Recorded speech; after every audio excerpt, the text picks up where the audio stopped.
오늘부터 대림절이 시작이 됩니다. 우리 앞에 광고 시간에서 말씀드린 대로 대림절은 주님의 오심을 기다리는 우리 크리스마스 이전까지의 4번의 주일을 의미합니다. 그런데 여러분, 이 대림절에 이 별명이 하나 붙어 있습니다. 이 대림절의 별명은 바로 12월의 사순절이라는 별명입니다. 여러분, 사순절이 어떤 날인지 여러분 잘 아실 것입니다. 주님의 십자가의 죽으심을 우리가 기억하면서 주님께서 십자가에 돌아가시기 전까지 그 40일의 기간 십자가에 비추어 우리의 삶을 비추어 보고 성찰하는 그 40일의 시간을 사순절이라고 합니다. 그런데 여러분, 흥미롭게도 이 대림절의 닉네임이 별명이 12월의 사순절입니다. 그렇다면 이 대림절에 우리가 무엇을 성찰해야 될까요? 무엇을 돌아보아야 할까요? 먼저 성탄의 진짜 주인공이 누구인지를 우리는 먼저 돌아보고 성찰해야 될 것 같습니다. 오래전부터 이 성탄의 주인공이 예수님이 아니라 산타크로스가 되고 또 쇼핑이 되고 또 화이트 크리스마스, 그리고 선물 주고받는 그렇게 성탄의 진정한 주인이 주님임에도 불구하고 그 주님의 자리에 수많은 다른 것들이 차지하는 그런 성탄절이 되어가고 있습니다.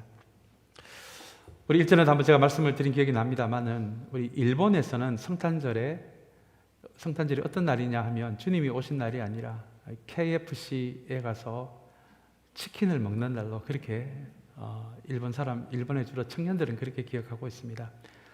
KFC가 일본에 처음 들어왔을 때 이 날이 무슨 날이냐라고 할 때 어떤 사람이 미국 사람들은 성탄절에 KFC 치킨을 먹는다라고 이야기를 하는 바람에 그때부터 지금까지도 성탄이 되면 청년들이 KFC 그 통닭집에 줄 서 있는 것이 일본에서 볼 수 있는 성탄의 풍경입니다.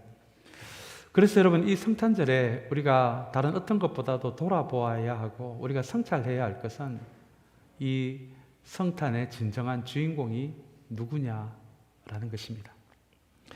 성탄절의 진짜 주인공은 누구냐라는 이 질문은 이어져서 내 인생의 진짜 주인공은 누구냐라는 것까지도 돌아보고 성찰하는 이 시간이 바로 이 대림절의 기간이라는 것입니다. 여러분, 우리 중고등학교 다닐 때 영어를 배우면서 제일 먼저 주어 동사를 아마 배우셨을 것 같습니다.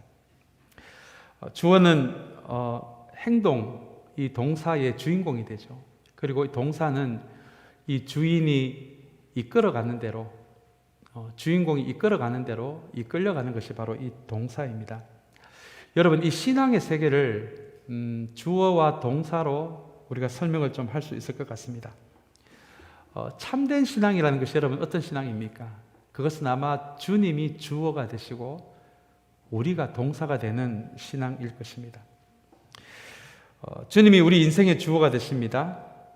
그리고 우리는 주님이 우리를 이끄시는 대로 움직이는 동사가 될 때 그것을 참된 신앙이라고 우리는 그렇게 이야기할 수 있습니다. 그렇다면 여러분, 변질된 신앙이 어떤 신앙이겠습니까? 변질된 신앙은 이 주어 동사가 바뀌는 것입니다. 주님이 주어가 되어야 하는데 주님이 주어가 되지 못하고 우리가 주어가 되고 주님이 동사가 되는 신앙입니다. 그래서 신앙이라는 것이 우리가 원하는 것을 주님이 움직이셔서 동사가 되셔서 그것을 이루어 주시는 신앙. 우리가 만약에 신앙을 그렇게 생각을 한다면 주님이 주어가 되지 못하시고 주님이 동사가 되고 우리가 주어가 되는 삶, 여러분, 그것이 우리는 변질된 신앙이라고 우리가 그렇게 이야기할 수 있습니다. 이렇게 여러분, 이 대림절은 다시 한번 우리 인생의, 우리 신앙의 진짜 주인공은 누구인지를 되돌아보는 계절입니다.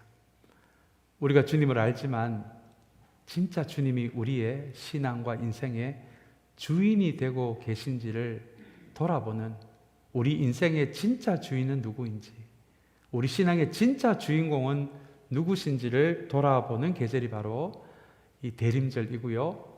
그래서 이 대림절을 12월의 사순절이라고 이렇게 부르는 것입니다. 원래 어김없이 또 2022년 대림절이 오늘부터 시작이 됩니다.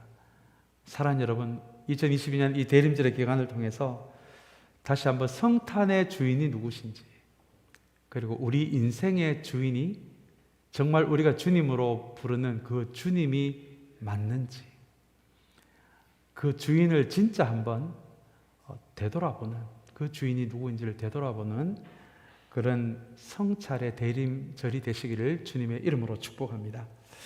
원래 첫 번째 대림절을 전도서의 말씀을 가지고 함께 나누기를 원합니다. 우리 매일 성경을 가지고 새벽마다 우리 함께 은혜를 나누고 있는데요. 우리 매일 성경에도 보니까 이 대림절의 시작을 전도서로 하고 있어서 조금은 흥미롭게 생각했던 시간이 좀 있었습니다. 대개는 대림절이라고 하면 우리가 익히 알고 있는 동방박사, 목자들이 나오는 그런 성탄절에 관련된 본문을 우리가 보통 묵상하는데, 어떻게 이 매일 성경은 전도서를 할 생각을 했을까? 그렇게 한번 질문을 던져 보았습니다.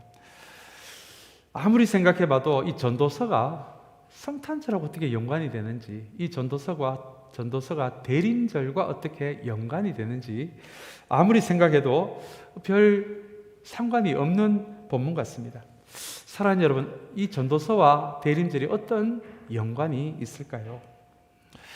전도서는 시편처럼 시로 되어 있지 않습니다. 복음서처럼 이야기로 되어 있지 않습니다.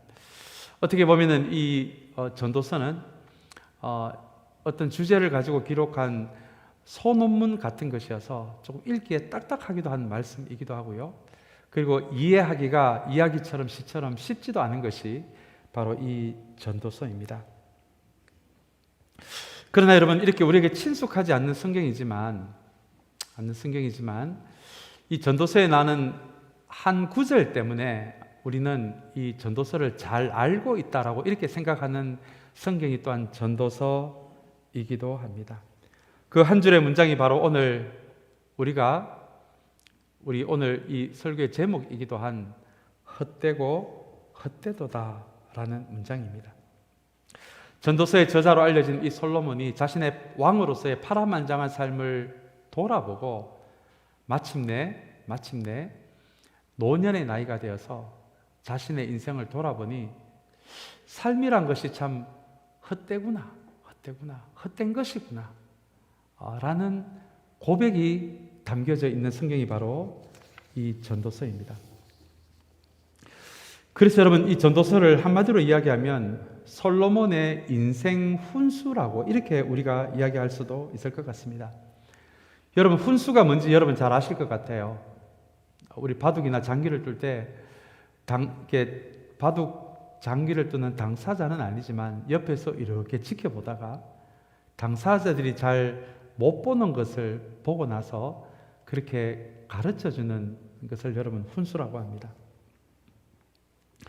이렇게 솔로몬은 이제 노년의 나이가 되어서 자신의 파란만장했던 그 삶을 돌아보고 인생이 무엇이구나, 특별히 하나님이 없는 인생이 무엇이구나 라는 것을 깨달은 다음에 그것을 이 전도서에 기록을 해서 인생을 살아가다가 길을 잃은 사람들에게 훈수를 두는 마음으로, 인생에 대해 훈수를 두는 마음으로 그렇게 기록한 성경이 바로 이 전도서입니다.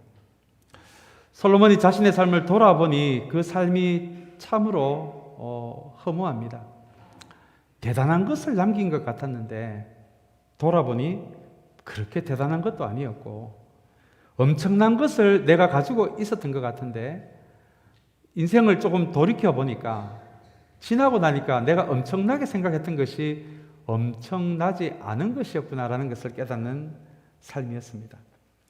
왜냐하면 대단한 것을 이루었다라고 생각을 한다면 나보다도 더 대단한 것을 이루는 사람들이 등장하고요, 내가 또한 엄청난 것을 가지고 있구나라고 생각하는 순간 나보다 더 엄청난 것을 가지고 있는 사람들은 늘 등장하기 마련이기 때문입니다.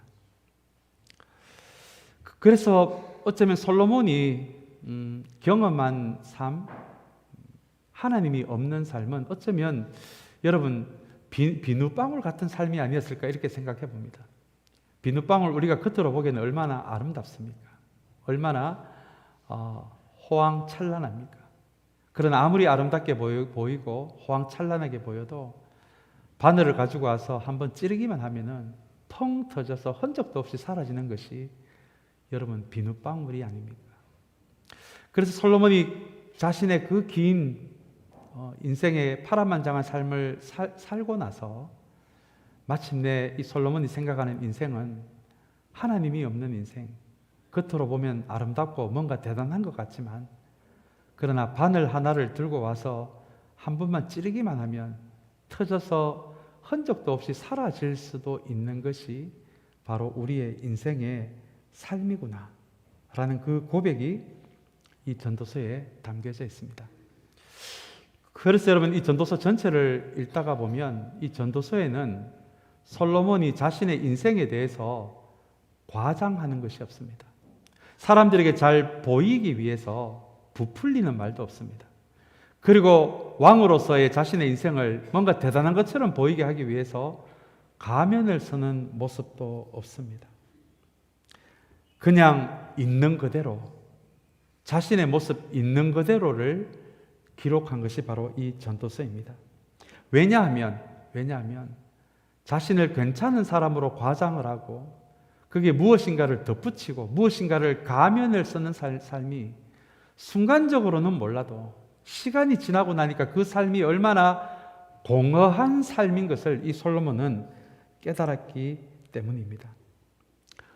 그래서 마침내 솔로몬이 이 전도서에서 나를 과장하는 삶이 아니라 다른 사람에게 나를 돋보이게 하기 위해서 무언가를 하는 삶이 아니라 무언가 내가 괜찮은 사람으로 보이게 하기 위해서 가면을 한두 가지 쓰는 삶이 아니라 내 인생 있는 모습 그대로 나의 실제 모습 그대로 하나님을 만나는 삶이 그 삶만이 공허한 삶이 안 될 수가 있다라고 하는 그 자신의 고백이 담겨져 있는 성경이 바로 이 전도서이기도 합니다. 우리가 잘 아는 종교개혁자 중에 칼빈이라는 분이 있습니다. 이 칼빈이 우리가 하나님을 만나는 두 가지 방식에 대해서 이야기를 하는데요. 첫 번째 방식은 이렇습니다. 칼빈은 이렇게 이야기합니다. 우리가 우리의 실제 모습을 만나면 만날수록 하나님에 대해서 우리는 목마르게 되어 있다라고 이야기합니다. 참 굉장히 깊은 통찰력이 담겨진 말씀입니다. 나의 실제 모습을 만나면 만날수록 그 영혼이 하나님과 연결되어 있기에 정말 남에게 과장된 삶, 남에게 잘 보이기 위한 삶이 아니라 내 모습, 있는 모습 그대로 실제 모습을 만나면 만날수록 내가 너무 작게 느껴져서 하나님에 대한 목마름이 더 커진다는 이야기입니다. 칼빈은 그 정반대의 방법으로도 하나님을 만날 수 있다고 합니다. 하나님에 대한 바른 지식이 내 안에 조금씩 쌓여갈수록 우리에게 드러날 수밖에 없는 현상은 하나님과 우리 영혼이 연결되어 있기에 하나님에 대한 지식이 쌓이면 쌓일수록 우리는 우리의 실제 모습에 더 관심이 가게 되어 있다는 것입니다. 그렇다면 여러분, 왜 이 대림절의 계절에 이 전도서를 묵상하는지를 우리는 조금은 알 것 같습니다. 우리가 이 전도서의 모습을 통해서 솔로몬처럼 우리의 실제 모습을 우리가 만날 수 있다면 포장된 모습이 아니라 과장된 모습이 아니라 있는 그대로의 실제 모습을 있는 그대로 이 전도서를 통해서 만날 수 있다면 우리의 실제 모습을 발견할수록 우리는 하나님에 대한 주님에 대한 목마름이 더 심해질 수밖에 없기 때문에 어쩌면 이 전도서의 말씀을 통해서 이 땅에 아기의 모습으로 메시아로 오시는 그 주님에 대한 소망의 마음이 더 커질 수 있는 그 통로가 우리의 실제 모습을 만나는 그 통로를 통해서 소망이 우리에게 만들어진다면 우리가 이 대림절의 계절에 주님이 오시는 것을 기다리는 이 대림절의 계절에 사랑하는 여러분, 이 전도서를 통해서 다시 한번 솔로몬처럼 우리의 실제 모습을 만나게 되는 은혜가 있게 되기를 주님의 이름으로 축복합니다. 그때 우리는 주님이 이 땅에 오실 수밖에 없는, 그리고 이 땅에 아기의 모습으로 오시는 그분만이 우리의 소망이라는 것을 깨닫게 될 것입니다. 우리가 이것을 좀 기억하면서 우리 오늘 말씀에 조금 들어가 보기를 원하는데요. 우리 먼저 전도서 1장 1절의 말씀입니다. 우리 한번 이 말씀을 같이 읽기를 원합니다. 같이 읽겠습니다. 다윗의 아들 예루살렘 왕 전도자의 말이다 하는 말씀으로 전도서가 시작이 됩니다. 먼저 여러분, 이 전도서라는 이 단어에 해당되는 히브리어 단어를 우리 한번 조금 기억하면 좋을 것 같습니다. 이 전도서라는 이 히브리어에 해당되는 이 단어는 불러 모으다라는 뜻이 있습니다. 그리고 오늘 1절에 보시면 다윗의 아들 예루살렘 왕 전도자의 말이다. 솔로몬이 자신을 전도자라고 이야기합니다. 여기서 말하는 전도자는 예수 믿으세요라는 그런 사람의 의미도 있지만, 이 전도서가 사람을 불러 모으는 사람의 의미라면, 전도자라는 말은 사람을 불러놓고 하나님에 대해서, 인생에 대해서 그 이야기를 들려주는 사람, 요즘 말로 하면 설교자라고 이렇게 보셔도 될 것 같습니다. 그것을 오늘 전도서는 전도자라고 이렇게 이야기를 합니다. 여러분, 흥미로운 사실 한 가지는 이 전도서라는, 불러 모으다라는 이 히브리어에서 교회라는 의미가 이 단어를 뿌리로 해서 만들어집니다. 교회에 대한, 이 교회에 해당되는 헬라어 단어 안에 여러 가지 의미가 있지만, 교회가 가지고 있는 의미 중에 하나는 하나님이 불러 모으신 사람들의 모임, 하나님이 초대하신 사람들의 모임이라는 뜻이 있습니다. 오늘 이 교회가 주제는 아니지만 이 전도서라는 이 단어를 묵상하면서 우리가 반드시 기억해야 할 교회의 한 정체성입니다. 교회는 하나님이 불러 모으신 사람들의 모임이기에, 여러분, 교회는 동문회가 아닙니다. 교회는 같은 고향 사람들이 모여있는 향후회도 아닙니다. 그리고 이익을 목적으로 하는, 여러분, 회사도 아닙니다.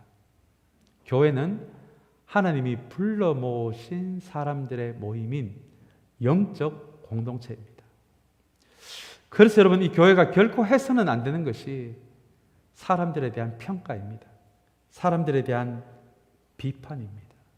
왜냐하면 우리가 우리 힘으로 이 토렌스 참사랑 교회를 온 것 같지만, 교회라는 말의 이 정의가 하나님이 불러 모으신 사람들의 모임이라면, 우리는 우리 의지가 아니라 이 자리에 모여있는 저와 여러분들은 하나님이 불러 모으신 사람들이기 때문에 그렇습니다.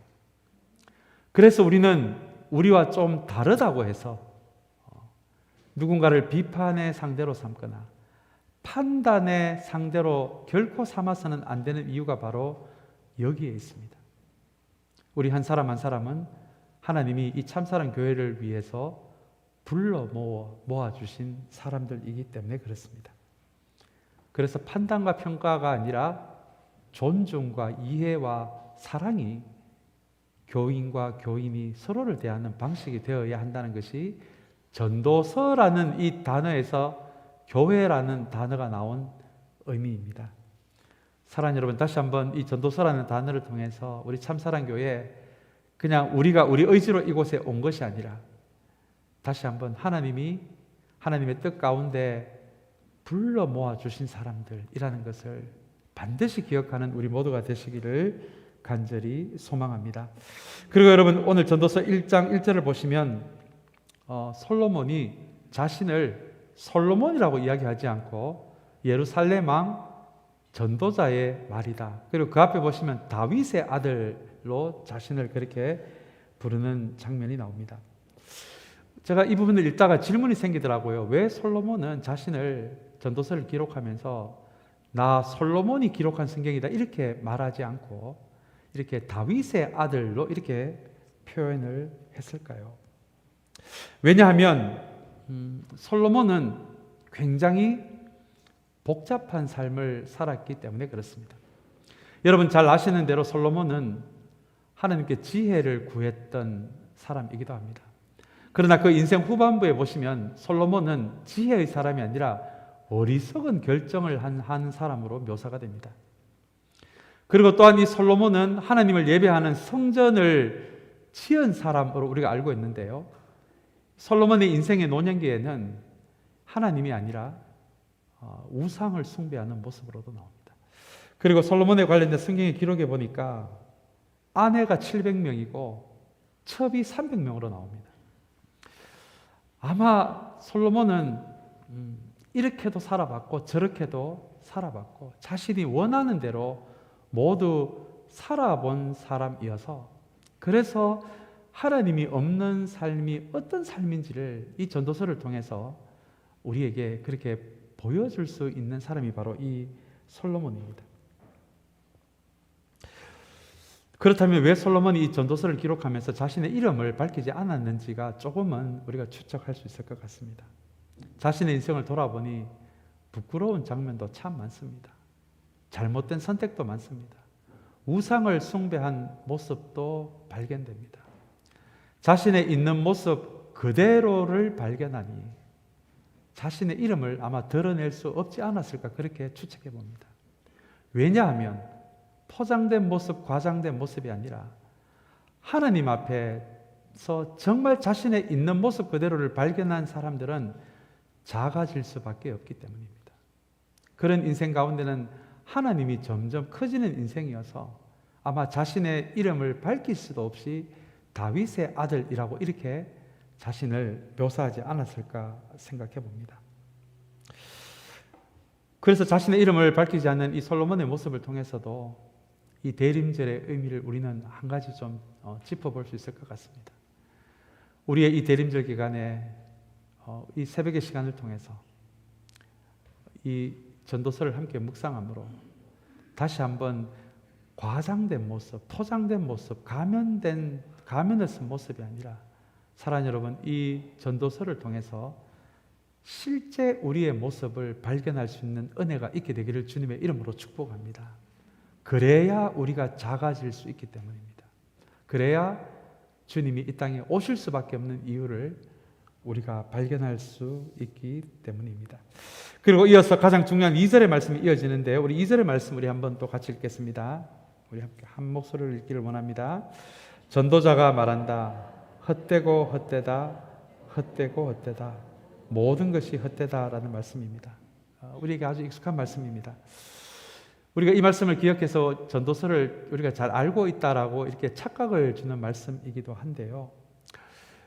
우리 실제로도 많은 분들이 이 헛되도다라는 의미를 잘못 이해하고 있어서 전도서를 잘못 이해하고 있는 분들이 적지 않으시더라고요.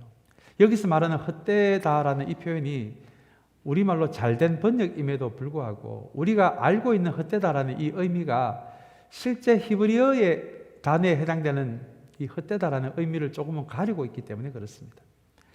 이 히브리어로 이 헛되다라는 단어는 헤벨이라는 단어인데요. 여기에는 이슬, 바람, 연기, 수정기, 안개같이 잠깐 있다가 사라지는 것을 여러분 헤벨이라고 이야기합니다.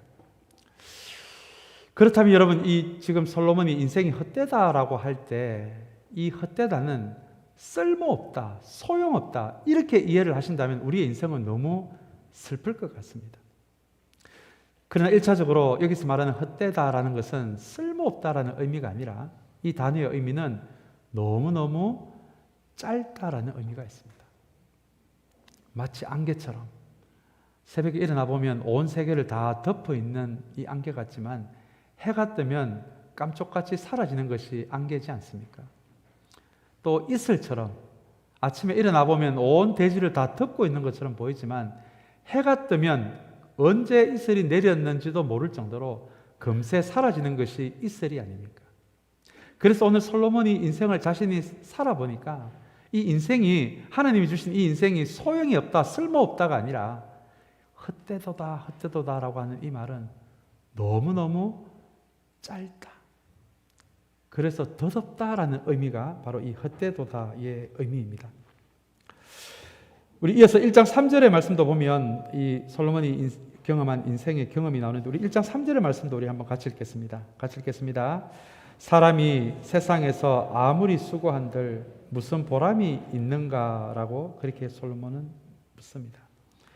인생은 마치 하나님이 없는 인생, 이슬 같고 안개같이 너무 짧은 인생처럼 느껴져서 잠깐 살다가 모두 죽는 것이 인생이라는 생각에 솔로몬은 무슨 보람이 있느냐라고 그렇게 이야기를 합니다. 우리 1장 9절의 말씀도 우리 한번 같이 읽기를 원합니다. 9절 말씀 같이 읽겠습니다. 이미 있던 것이 훗날에 다시 있을 것이며 이미 일어났던 일이 훗날에 다시 일어날 것이다. 이 세상에 새 것이란 없다라는 말씀입니다. 너무 인생이 안개와 같고 이슬같이 짧은 인생이어서 그 허전함을 채우기 위해 아마 솔로몬은 새 것을 계속 찾아서 그 허전함을 채우려고 했을 것입니다. 요즘 말로 하자면 이 쇼핑 중독이라고 이렇게 이야기를 할 수도 있을 것 같습니다. 쇼핑이 나쁘다는 의미가 아니라 이 짧은 인생, 어쩌면은 이 짧은 인생의 허전함을 채우기 위해서 계속 새로운 것을 찾았던 것이 솔로몬의 인생이었다는 것을 우리 구절을 통해서 알고 있는데요. 그렇게 왕으로서 수많은 새로운 것을 찾아서 내 인생을 채워보려고 했지만 구절의 후반부에 보시면 이 세상에 새 것이란 없다라고 고백을 합니다. 이거 새 것이라고 생각했는데 어느 시점에 벌써부터 존재했던 것이고 이거 처음 보는 것이라고 생각했는데 벌써 어느 장소에서 누군가가 벌써 그것을 하고 있는 것을 발견하면서 자꾸 새 것을 찾아서 이 짧은 인생 허전함을 채우려고 하는 것도 이게 참 덧없는 일이구나라는 것을 발견하게 되는 것이 9절의 말씀입니다. 우리 13절의 말씀도 우리 한번 같이 읽겠습니다. 13절의 말씀 우리 한번 같이 읽겠습니다. 하늘 아래에서 되어지는 온갖 일을 살펴서 알아내려고 지혜를 짜며 심혈을 기울였다. 괴로웠다. 하나님은 왜 사람을 이런 수고로운 일에다 얽으며 꼼짝도 못하게 하시는 것인가? 안개처럼 이슬처럼 너무 짧은 인생인데 이 짧은 인생도 되돌아보니 수고밖에 없었다. 괴로움밖에 없었다라고 이렇게 솔로몬은 고백합니다. 여러분 왜 괴로웠는지를 우리는 잘 알 것 같습니다. 아내가 700명이었고 첩이 300명이지 않았겠습니까? 이 부부 관계도 얼마나 짧은 이슬과 같은 세월에 얼마나 이 힘든 삶이었고 머리가 아팠는 삶이었을까요? 그리고 마지막으로 전도서 1장 15절의 말씀입니다. 우리 15절 말씀 한 번 더 읽겠습니다. 구부러진 것은 곧게 할 수 없고 없는 것은 셀 수 없다. 이슬 같은 삶, 안개 같은 삶, 참으로 고통이 있는 삶에 가만히 보니까 구부러진 것도 곧게 할 수 없는 삶이고 없는 것도 셀 수 없는 그것도 한계가 있는 삶이었다라고 솔로몬은 자신의 인생을 그렇게 평가합니다. 그런데 여러분 인생이 거기서 끝난다면 얼마나 말 그대로 허무한 삶이겠습니까? 오늘 이 말씀 전체에서 이 전체 흐름이 조금은 바뀌는 말씀이 4절에서 7절까지 이어지는데요. 우리 4절에서 7절까지 말씀을 우리 한번 같이 읽겠습니다. 같이 읽겠습니다. 한 세대가 가고 또 한 세대가 오지만 세상은 언제나 그대로다. 해는 여전히 뜨고 또 여전히 져서 제자리로 돌아가며 거기에서 다시 떠오른다. 바람은 남쪽으로 불다가 북쪽으로 돌이키며 이리 돌고 저리 돌다가 불던 곳으로 돌아간다. 모든 강물이 바다로 흘러가도 바다는 넘치지 않는다. 강물은 나온 곳으로 되돌아가 거기에서 다시 흘러내린다라고 이야기합니다. 우리가 오늘 방금 읽은 이 말씀에서 솔로몬은 우리 짧은 인생을 하나님이 창조하신 창조 세계에 비교하는 말씀을 솔로몬은 이야기하기를 시작합니다. 우리의 인생, 이 짧은 인생, 우리가 태어나기도 전에 해는 뜨고 강물은 흘렀고 바람은 불었다라고 이야기하는 것을 통해서 어쩌면 우리의 인생, 이 짧은 인생, 하나님이 창조하신 이 창조 세계와 비교함으로 우리의 짧은 인생이 하나님의 영원하심과 연결이 되는 인생이 되어야 한다는 것을 이 4절에서 7절까지 말씀에서 우리에게 이야기하고 있습니다. 그런데 여러분, 우리가 영원에 대해서 종종 이야기를 하는데요. 도대체 이 영원이 어떤 의미입니까? 정말 저와 여러분들 가운데 이 영원이 어떤 상태인지를 정말 다 알고 있는 분이 계십니까? 저는 없다고 생각합니다. 우리는 시간 속에서 살아가는 존재들이어서 시간 밖에 있는 이 영원의 세계라는 것이 우리는 어떤 것인지 우리는 우리의 말로는 표현을 하도 그것이 어떤 상태인지는 우리는 한 번도 경험해 보지 못했기 때문입니다. 그러나 여러분, 성경은 이 영원을 경험하는 한 방법이 있는데 그것은 바로 영원하신 우리 하나님과 연결이 될 때, 이 덧없는 인생, 안개 같은 인생, 이슬 같은 인생이 영원과 연결되는 삶이 될 수 있다라는 이 숨겨진 의미가 4절에서 7절까지 말씀에 있습니다.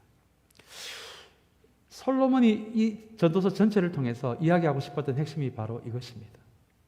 하나님이 없다면 우리 인생은 이슬같이 어떻게 보면 길게 느껴지는 이 인생이지만 돌아보면 이슬 같은 인생이고 안개 같은 인생이고 이 짧은 인생 돌아보면 근심밖에 없었고 아픔밖에 없었던 인생 같고 한계가 있어서 굽은 것도 펴지 못하는 인생으로 살아갈 수밖에 없고 또한 새 것을 찾아서 뭔가 이 허전함을 채워보려고 해도 새 것을 찾으면 찾을수록 또 허무한 인생이 될 수밖에 없는 이 인생은 마침내 영원하신 하나님과 연결될 때만이 비로소 우리 인생 참으로 가치 있고 소중한 인생이 될 수 있다라고 하는 것이 여러분 이 전도서 전체를 통해서 솔로몬이 우리에게 전해주고자 하는 인생에 관련된 메시지입니다. 그렇다면 여러분 우리가 어떻게 영원히 우리의 이 짧은 현재와 연결될 수 있습니까? 앞에서 말씀드린 대로 우리 하나님은 영원하신 분이기에 우리가 그분을 예배하는 삶을 산다면 우리가 그분께 기도하는 삶을 산다면 우리가 눈에 보이는 대로 살지 아니하고 하나님을 향한 믿음으로 살아간다면 그리고 하나님을 사랑하고 이웃을 사랑하는 삶을 살아가고 있다면 그 삶을 살아가는 그 순간 영원하신 그 하나님의 영원이 우리의 이 짧은 인생을 치고 들어와서 우리의 이슬 같은 인생의 영원과 연결되는 순간이 우리가 하나님을 예배할 때, 하나님께 기도할 때, 하나님을 사랑하고 이웃을 사랑할 때 바로 그 순간이 하나님의 영원이 우리의 이 짧은 세월과 연결되면서 우리의 인생이 안개 같은 인생, 이슬 같은 인생이 아니라 참으로 존귀한 인생이 될 수 있고 소중한 인생이 될 수 있다라고 하는 것이 오늘 이 말씀 전체가 우리에게 주고자 하는 말씀입니다. 사랑하는 여러분, 인생이 참으로 짧다라고 하는 것은 우리에게 죽음이 곧 닥쳐온다라는 의미가 되기도 합니다. 얼마 전에 돌아가신 이어령 선생님이 그런 말씀하셨죠. 일전에 한번 말씀드린 기억이 납니다. 젊은이들아 곧 늙는다. 늙은이들아 너희들은 곧 죽는다. 그렇게 이어령 씨가 이야기합니다. 그러니 이 땅에 사는 안개 같은 삶, 이슬 같은 삶이 영원할 줄 알고 그렇게 살지 말고 젊은이들은 늙게 되어 있고 우리 늙은이들은 죽게 되어 있으니 그래서 그것을 그 현실을 받아들임으로 이 순간을 지혜롭게 살아라라는 그 의미가 바로 이어령 씨의 그 말에 들어가 있는 의미입니다. 사랑하는 여러분, 이렇게 짧고 덧없는 인생이지만 성경은 우리에게 곧 닥칠 수도 있는 이 죽음을 이렇게 이야기합니다. 성경은 죽음을 이렇게 정의합니다. 죽음이란 우리가 왔던 곳으로 되돌아가는 것이라고 이야기를 합니다. 아이들이 놀이터에서 밥을 놀고 있을 때 부모님이 그 집에 대문을 열고 종종 그렇게 이야기하지 않습니까? 이제 그만 놀고 집에 와서 밥 먹어라. 아마 그랬던 기억이 아마 다 있으실 것 같습니다. 죽음이란 바로 그런 것과 같다는 것이죠. 우리가 이 땅에서 하나님이 정해주신 삶을 살다가 때가 되면 이제 그만 집으로 돌아와야지라고 하는 그것이 죽음이라는 것입니다. 또한 성경이 이야기하는 죽음의 또 다른 의미는 이 죽음은 하나님이 주시는 완전한 치유라는 의미가 있습니다. 우리가 이 땅에서 몸이 연약할 수는 있지만 이 죽음이 끝이 아니라면 이 죽음의 순간은 하나님이 주시는 완전한 치유의 순간이 될 수도 있는 것이 성경이 이야기하는 죽음입니다. 또한 성경은 죽음을 영원에 들어가는 문이라고 이야기합니다. 우리 존재가 모든 것이 끝이 나는 것이 아니라 이 짧은 안개와 같은 삶을 벗어나서 영원으로 들어가는 그것이 바로 죽음이라고 이야기합니다. 그렇다면 여러분, 우리의 이 안개 같은 삶, 이슬 같은 삶이 하나님의 영원과 연결이 되고 죽음이라는 문제가 이렇게 해결이 된다면, 그렇다면 이 땅에서의 삶, 살아갈 만한 존귀한 삶이 아닌가, 소중한 삶이 아닌가라는 것이 이 전도서의 또한 주제가 되기도 합니다. 오늘 이제 우리 요한복음 3장 16절 우리 성탄에 관련된 말씀을 우리 한번 같이 읽고 오늘 설교를 마치고자 합니다. 우리 한번 요한복음 3장 16절 우리 한번 같이 읽겠습니다. 하나님께서 세상을 이처럼 사랑하셔서 독생자를 주셨으니 이는 그를 믿는 사람마다 멸망하지 않고 영생을 얻게 하려는 것이다 는 말씀입니다. 여러분, 성탄절이 다른 의미가 아니라 하나님이 없다면 이슬같이 안개같이 살다가 죽을 수밖에 없는 우리 인생이지만 하나님이 그분의 아들 독생자를 보내주셔서 우리의 인생이 죽음으로 끝나지 않고 죽음 이후에 하나님과 영원한 함께하는 삶을 살아가게 하기 위해서 그분의 아들 예수 그리스도를 이 땅에 보내신 그 날이 바로 성탄절이라는 의미입니다. 오늘 이 전도서의 말씀을 통해서, 오늘 이 예배를 통해서 다시 한번 이 대림절의 기간 포장된 우리의 모습, 가면 쓴 우리의 모습 아니라 우리의 실제 모습을 발견함으로 하나님이 없는 인생, 예수님이 없는 인생이 가장 불행한 인생인 것을 깨닫게 되므로 우리의 인생 하나님이 반드시 필요하고 예수님이 반드시 필요한 그 소망의 마음으로 또한 채워지는 이 사순절의 기간이 되시기를 주님의 이름으로 축복합니다. 우리 같이 기도하겠습니다. 이 시간 우리 한번 같이 기도하면 좋겠습니다.